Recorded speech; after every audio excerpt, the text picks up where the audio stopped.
আমি সম্ভবত 14-15 2014-15তে এখানে এসেছিলাম সাধারণ পেশেন্ট হিসেবে।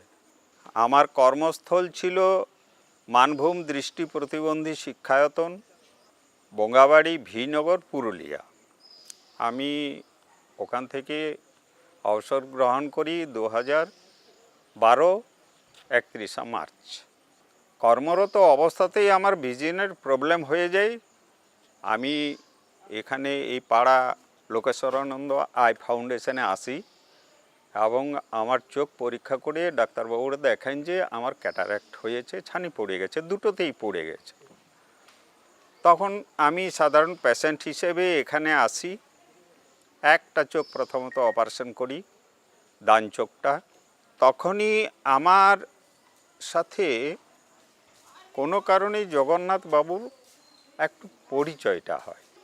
নেক্সট ইয়ার আবার যখন বাম চোখটা আমি অপারেশন করানোর জন্য এখানে এলাম, তখন আবার সেই পরিচয়টা ধীরে ধীরে আমার সাথে আন্তরিকতায় পরিবর্তন হয়ে গেল। আন্তরিকতা এসে গেলো, দুজনের মধ্যে বেশ একটা আন্তরিকতা হয়ে গেল।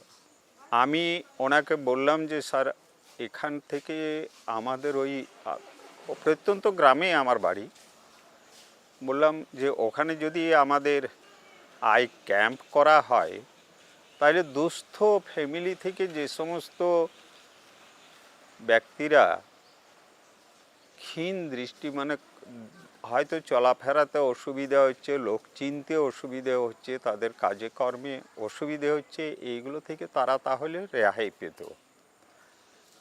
উনি আমার আবেদনটায় সাড়া দিয়ে বললাম ঠিক আছে, উনি বললেন যে হ্যাঁ ঠিক আছে আমরা করব।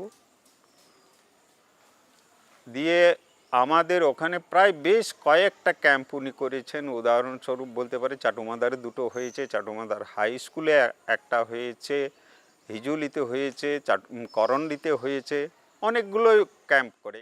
চোখের ব্যাপারে গ্রামে গ্রামে চক্ষু পরীক্ষা, বিনে পয়সায় ছানি অপারেশন, তার বিনে পয়সায় ওষুধ, চশমা।